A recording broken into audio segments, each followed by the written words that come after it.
જૈન મિત્રો, હવે આજે મારે એક વાત કરવાની છે. એક આપણે સ્વિગીમાં કામ કરતા બરાબર દલિત યુવક, તો એની સાથે 4-5 દિવસ પહેલાં રેસકોર્સ પાસે માર મારવામાં આવ્યો છે, ઢોર માર મારવામાં આવ્યો છે.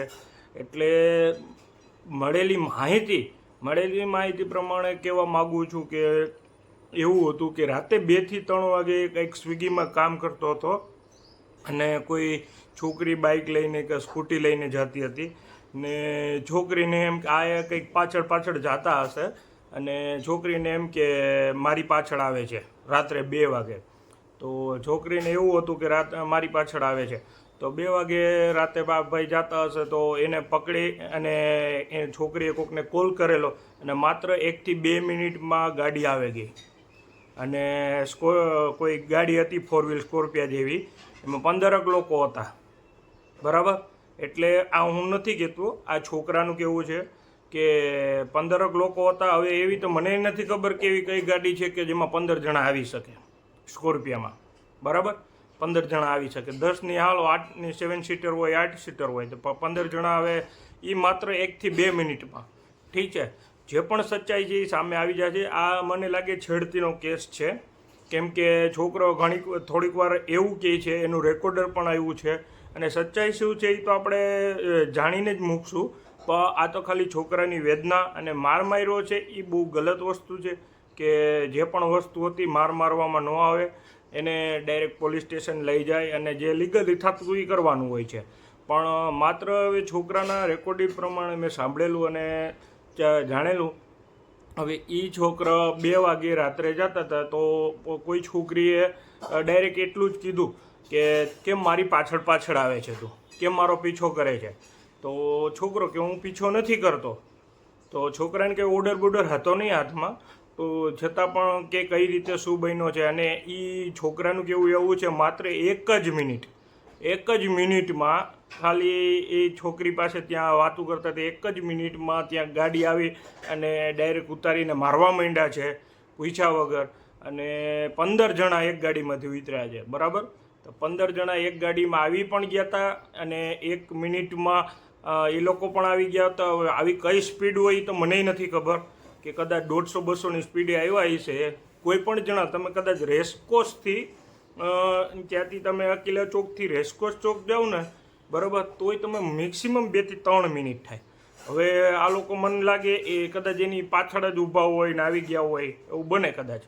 પણ હવે આમાં કેટલું સચ્ચાઈ છે, કેટલું સાચું છે, કેટલું ખોટું છે. કેસ છે લગભગ છેડતીનો કેસ છે, કેમ કે રાત્રે 2 વાગે કોઈની પાછળ ગયા હોય ને એમને એમ તો કહે નહીં, કેમ કે ઘણા બધી લોકો બેઠા હોય છે, જોવે છે.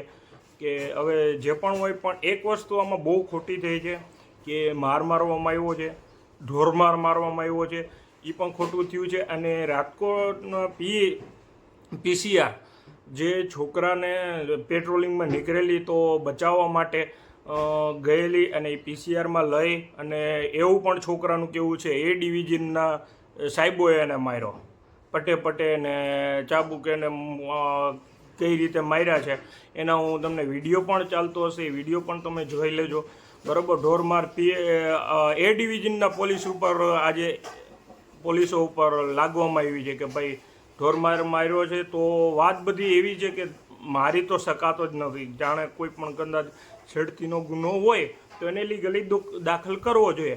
એ વસ્તુ મને એક પસંદ ના આવી કે ભાઈ તમે ખોટી રીતે એને માર્યો છે. મારવાનો જોઈએ, છેડતીનો ગુનો હોય. છોકરી કદાચ એકાદી જા પણ મારી હોય તો માની લે કે હાલ ચલો એક હતું, પછી લીગલી એને એક્શન લેવા જોઈએ. પોલીસ સ્ટેશન જાય, કાયદેસર FRI ફાડી અને જે પણ એને કાર્યવાહી થતી હોય એ કરવાના બદલે હવે લોકો જાહેરમાં સજા આપે છે. આ થોડુંક ધીમે ધીમે રાજકોટમાં વધતું જાય છે.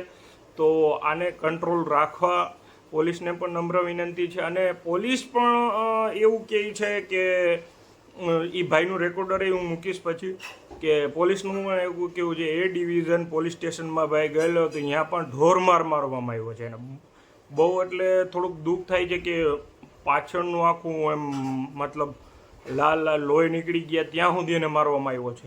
તો આ ખોટું છે. મારવામાં મંજૂરી વિના, કોર્ટની મંજૂરીના આદેશ વિના કોઈને પણ તમે મારી શકાતો નથી. તો માર્યો છે તો શું કામે માર્યો છે એની બધી જાણકારી આવશે, એટલે આગળ તપાસ ચાલુ છે કે એને જાણકારી આવશે તો આપણે વિડીયો બનાવીને મૂકશું.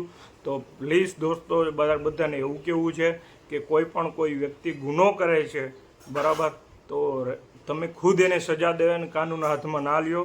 લીગલી પોલીસને બોલાવો, લીગલી એક્શન કરો. ડાયરેક્ટ કાનૂન હાથમાં લઈ અને પોતે પાછા જેલમાં જવું પડે એવું કાર્ય ન કરો.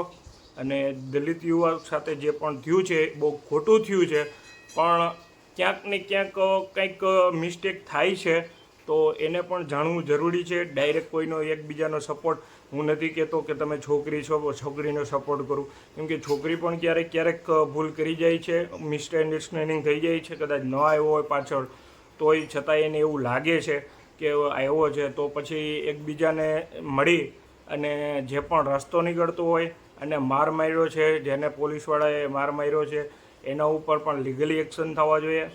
જય હિન્દ, જય ભારત.